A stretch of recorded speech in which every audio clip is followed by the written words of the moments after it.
शुरू अल्लाह के नाम से जो वसी रहमत वाला और रहम करने वाला है। आज की आयत है उलाइका अला हुदम मिर रब्बिहिम व उलाइका हुमुल मुफ्लिहून। इसका तर्जुमा है वही लोग अपने रब की तरफ हिदायत पर हैं और वही कामयाब होने वाले हैं। आमीन। अस्सलाम वालेकुम, कैसे आप सब लोग। तो आज के व्लॉग का करते हैं आगाज़। ये आज मैंने कहा मैं अपना नाश्ता भी आपको दिखा ही दूँ, क्योंकि हर वीडियो में मैं नाश्ता स्किप कर देती हूँ। तो आज मैंने अपने लिए बनाए थे ओट्स। और ये मैंने रेसिपी तो नहीं शेयर कर रही क्योंकि सिंपल सी रेसिपी है इसकी, फिर किसी व्लॉग में शेयर कर दूँगी। 2 चम्मच ओट्स थे, आधा कप पानी था और आधा कप दूध था। शुगर मैंने ऐड नहीं की थी तो इसलिए फिर एक बनाना मैंने इसके ऊपर डाल दिया था और कुछ नट्स डाल दिए थे। ये था मेरा नाश्ता। उसके बाद मेड आ गई थी तो सफाई वगैरह करवा के मैंने सालन की तैयारी शुरू कर दी थी। हमारे यहाँ गैस का बहुत ज़्यादा इशू है, सिर्फ 1.5 या 2 घंटे के लिए सुबह और 1.5-2 घंटे के लिए शाम में गैस आती है, तो फिर उसी टाइम पे कुकिंग का काम करना पड़ता है। अच्छा, आज मैं बना रही थी कद्दू गोश्त। ये मैंने मटन रख दिया था, तकरीबन हाफ़ केजी मटन था। उसमें मैंने प्याज, लहसुन, अदरक और गरम मसाला डाल दिया, हल्दी और नमक मिर्च ऐड कर दिए थे इसमें। गोश्त को मैंने अच्छी तरह साफ़ कर लिया था पहले, क्योंकि पिछले वाले व्लॉग में मैंने दिखाया था कि मैं मटन लेके आई थी तो थक गए थे, मैंने बग़ैर साफ़ किए रख दिया था। तो इसको मैंने 10 मिनट स्टीम देने के बाद, प्रेशर लगाने के बाद ना, ये मैंने ओपन किया तो गोश्त गल चुका था। इसमें मैंने टमाटर वगैरह ऐड कर दिए और ऑयल डाल के इसको मैंने अच्छी तरह भून लिया था। गोश्त को जितना अच्छा भूनेंगे उतनी ही उसकी स्मेल जो है ना ख़त्म हो जाएगी। तो नए जो सीखने वाली बच्चियां हैं उनके लिए है कि आप लोग टाइम देख लिया करें। मैंने भी जब पकाना स्टार्ट किया था तो मैं टाइम देख लेती थी, कम से कम 15 से 20 मिनट मैं गोश्त को भूनती थी। यहाँ भी तकरीबन 15 मिनट हो गए थे भूनते हुए, तो मैंने कद्दू डाल दिया इसमें। और कद्दू डालने के बाद भी तकरीबन 10 मिनट तक मैंने इसको भूना है, क्योंकि थोड़ी सी सब्ज़ी को भी भूनना चाहिए, वरना वो फिर ऐसे लगता है जैसे उबला उबला सालन हो ना, सब्ज़ी भी अंदर उबली उबली सी लगती है। तो आप लोग भी कोशिश किया करें कि कम से कम 15 से 20 मिनट तक कोई भी बीफ हो, मटन हो, चिकन हो, तो उसको इतना तो भूने ना, टमाटर वगैरह और गरम मसाला और लहसुन अदरक डालने के बाद। और अगर कोई सब्ज़ी ऐड कर रहे हैं तो कम उसको भी सब्ज़ी डालने के बाद भी 5 मिनट भूनना चाहिए। ये तकरीबन मेरा सब्ज़ी डालने के बाद 15 मिनट हो गए थे भूनते हुए। तो अब मैं इसमें पानी ऐड कर दूँगी। आप लोगों को जब गोश्त का सालन या कोई भी सालन हो भुन जाए तो उसका कलर बता देता है कि सालन भुन गया है, और दूसरा उसमें घी आ जाता है ऊपर। जब सालन अच्छी तरह भुन जाए मसाला, तो घी जो होता है ना वो छोड़ देती है सब्ज़ी या गोश्त जो भी हो। तो यहाँ मैंने पानी ऐड कर दिया, तकरीबन 2 कप पानी ऐड करने के बाद मैं इसको अगेन स्टीम दूँगी तकरीबन 5 से 7 मिनट के लिए। मतलब प्रेशर कुकर को बंद कर दूँगी और 5 से 7 मिनट जब इसकी वेट को हो जाएंगे हिलते हुए, तो फिर मैं इसको ओपन करूँगी। और ओपन करने के बाद हमारा सालन जो था वो रेडी था। गरम मसाला और धनिया डालने के बाद ऑयल आप लोगों को नज़र आ रहा होगा कि मैंने कम डाला है, तो मैं वैसे ही सालन में कोशिश करती हूँ कि मैं घी कम डालूँ। तो जनाब, दूसरी साइड पे आज बहुत मज़ेदार सी रेसिपी बन रही है, वो है पेठे का हलवा। ये पेठा वो वाला है जो मिठाई की शॉप्स पे मिलता है।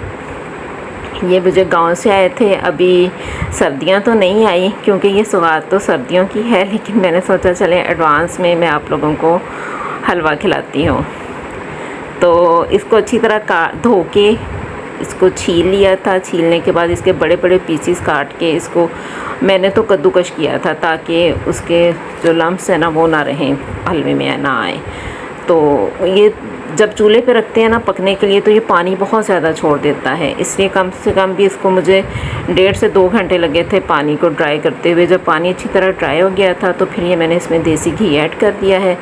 घी डालने के बाद आप इसको अच्छी तरह भूना था। तो ये सारे प्रोसीजर में 2 से 2.5 घंटे लगे थे, क्योंकि गैस भी कम आ रही थी। भूनने के बाद इसका कलर लाइट ब्राउन हो गया था। और मैंने इसको उतार दिया था। यहाँ मैंने 300 ग्राम सूजी ली है और देसी घी कढ़ाई में डाल के उसमें 300 ग्राम सूजी ऐड कर दी है और अब इसको हल्की आंच पे मैं सूजी को भूनूंगी। ये तो सूजी का हलवा तो आप लोग बनाते ही हैं, आपको आइडिया ही होगा कि कितनी सूजी को भूनना है। तो ये जी हमारी सूजी भी तैयार हो गई थी। जब लगे इसका कलर थोड़ा लाइट ब्राउन हो गया है तो इसको उतार लें। सूजी को भूनने के बाद मैंने दोबारा से कढ़ाई में ऑयल डाला, देसी घी डाला और उसमें मैंने 300 ग्राम ही ऐड कर दिया था बेसन। जिस तरह सूजी को हल्की आंच पे भूना है उसी तरह बेसन को भी बहुत हल्की आंच पे भूनना है। अगर आप सूजी में थोड़ा कम भी घी डालेंगे ना तो चलेगा, लेकिन बेसन को भूनते हुए घी जो है ना वो थोड़ा ज़्यादा डलता है, वरना फिर ये सही भुनता नहीं है। तो हल्की आंच पे इसको भी भूनें। और इसमें से भी कलर तो इतना नहीं इसका डार्क होता अगर लाइट हल्की सी आंच पे इसको भुना जाए, लेकिन इसमें से खुशबू आने लग जाती है। थोड़ा कलर भी चेंज हो जाता है लेकिन इसकी खुशबू बता देती है कि बेसन जो है ना वो भुन गया है। दोनों चीज़ें मैंने हम वज़न ली थी, 300 ग्राम सूजी थी और 300 ग्राम ही बेसन था। ये तकरीबन हमारा डन हो गया है, बेसन भुन गया है। और यहाँ मैंने 300 ग्राम ही चीनी ली थी और उसमें 1 कप पानी डाल के उसका मैंने शीरा बनने के लिए रख दिया था। शीरा जब एक तार का हो जाए उतना आपने इसको पकाना है। इसमें छोटी इलायची भी डाल दें खुशबू के लिए। ये तकरीबन हमारा शीरा जो है ना वो तैयार हो चुका है। नट्स वगैरह जो थे वो मैंने साफ़ करके पीस लिए थे, किशमिश भी मैंने साफ़ कर दी थी और तकरीबन 200 ग्राम मैंने बादाम डाले थे और 150 ग्राम किशमिश थी। किशमिश हमारे घर में ना ज़्यादा पसंद की जाती है, तो इसलिए कोई भी मैं मीठा बनाऊँ तो मेरी कोशिश ये होती है कि मैं उसमें किशमिश जो है ना वो ज़्यादा ऐड करूँ। तो किशमिश को धो लिया था और बादामों को मोटा मोटा मैंने पीस लिया था और ये हमारी चाशनी भी तैयार हो गई थी। अब कढ़ाई आप वापस रखें और जो सूजी और बेसन भुना हुआ था उसमें ये मैंने सूजी निकाल ली थी ना, तो अब मैंने उसी बेसन में सूजी ऐड कर दी है। मतलब ज़्यादा बर्तन गंदे ना हो इसलिए ना मैंने इसमें से सूजी निकाल के तो इसी में मैंने दोबारा से बेसन भुना था। ये मिक्स कर दी है सूजी। अब इसमें मैंने ये जो नट्स पीसे थे बादाम वगैरह वो डाल दिए हैं और इसी में ये किशमिश डाल दी है। इसी प्रोसीजर पे आके आप पिसी हुई छोटी इलायची भी डाल दें ताकि खुशबू अच्छी आए। और ये जो पेठा भून के रखा हुआ था ना मैंने, वो भी घी में अच्छी तरह भुना हुआ था, तो यहाँ मैंने ये पेठा भी ऐड कर दिया है। अब अगर आप चाहें तो बग़ैर चूल्हा जलाए यहाँ इसको अच्छी तरह पहले मिक्स कर लें, या अगर हल्का चूल्हा जला भी लें तो फिर इसको मिक्स कर लें अच्छी तरह से। सारी चीज़ें जो है ना वो एक जान हो जाएं। जब ये सारी चीज़ें अच्छी तरह से मिक्स हो जाएंगी तो फिर आपने इसके अंदर डालनी है चाशनी जो हमने बना के रख ली है। ये मैं इनको अच्छी तरह मिक्स कर रही हूँ पहले। जब मुझे लगेगा कि ये अच्छी तरह मिक्स हो गया, यहाँ मेरा चूल्हा चल रहा था, हल्का बिल्कुल दम वाली आंच थी, क्योंकि ज़्यादा तेज़ रखेंगे तो फिर ये चीज़ें जो है ना उनके जलने का ख़तरा होता है। तो हल्की आंच पे इनको मैंने मिक्स करते हुए, गरम भी हो गई थी, ज़ाहिर है वो सूजी वगैरह ठंडी हो गई थी तो अब गरम हो गई थी। फिर मैंने इसमें ये चाशनी ऐड कर दी है। चाशनी डालने के बाद आप बेशक थोड़ा सा चूल्हा जो है ना उसको तेज़ कर सकते हैं, क्योंकि यहाँ फिर इतना जलने का नहीं अंदेशा होता। थोड़ा सा मैंने भी चूल्हा तेज़ कर दिया था क्योंकि पहले बिल्कुल ही हल्का था। तो अब इसको अच्छी तरह मिक्स करें और ये फ़ौरन से ही मिक्स हो जाता है।